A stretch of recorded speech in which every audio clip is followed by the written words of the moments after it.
The PSA World Tour returns to the sunny shores of the Red Sea for the Gouna International 2024. Round 1 got off to a blazing start with Portuguese number 1 Rui Soares finding a win over Egypt's ElNoi after saving 2 match balls in the 5th game. Yeah, I'm super happy. It's my first platinum for over a year, so I was a bit nervous to start with, but also quite relaxed because in a way he's obviously the higher ranked player. You had the pressure on your side. But yeah, I love playing on court today. I felt really good, and it's such a relief to actually win that 5th game because it was looking so good, and then I got nervous midway and he came back and he had match balls like you said, and yeah, I'm super proud to win that one.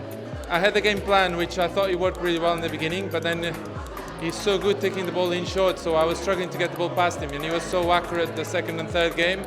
And yeah, in the 4th and 5th I just had to really try to get my length in and get the ball behind him, because otherwise he's just too accurate, and I thought I managed to do at least part of the game. And yeah, the 5th game was just like a battle, and I'm happy to come on top of that. Yeah. The Azman sisters had a very successful first day in Gouna, with both players progressing to round 2. The young Ira Azman scored an impressive win over Egypt's Ramadan after sustaining a knee injury early in the 4th game. It's a bit swollen now, says my physio, but hopefully since my physio is here, so it should be fine. So I'm in good hands, so that's what makes it better. I think she played really well last week against Rowan. So I was a bit nervous coming in today, but I got nothing to lose. I'm more lower seeded and there's no pressure on me. I just try to play some good squash, and I'm very happy with my performance today. I think I did really well, get through today. We saw your sister Ifa cheering you on from the stands. What difference does that make? Yeah, there's a lot of shouting on her court side, so I was a bit nervous. I got a little bit distracted because she was losing in the 3rd as well, and I was losing in the 3rd as well. So she came right after her win, so I felt much more better. I felt the support, and that's what she meant. Thank you. England's Curtis Malik fought a huge battle against an informed Bernard Jaum. The young Englishman took the match to 5 games and claimed victory after 64 minutes of play. He will go on to face world number 1 Ali Farag in round 2. Very up and down today, actually. It was a really weird start to the match, like 3 or 4 points in, I got hit in the eye.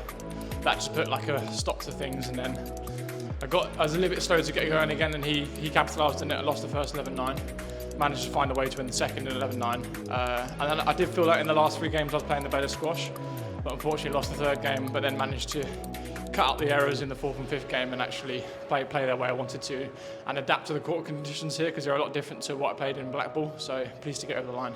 Yeah, so black ball, the aircon is much less, so the glass court I played in, the ball was flying around, the ball feels heavy on your racket, so you feel like there's not much space on the court, whereas here, I kind of had to adjust in the 1st game. It was very heavily air-conned, and the ball was staying very short, very deep, very wide, so I had to adjust my tactics and make sure I was actually taking the ball in and being positive rather than just hitting the ball to the back of the court.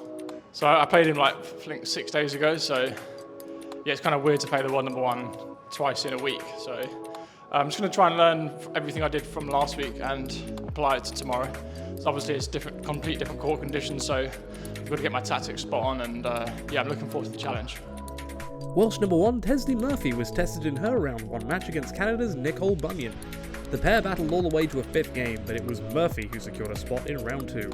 Yeah, it was good. I mean, me and Nicole played like a few practice matches this year, and I've hit a little bit with her, and I know like what she's capable of. So yeah, it was tough. I didn't feel like I quite found my targets around the court, especially in the back, which meant I didn't really get many opportunities at the front that I would like.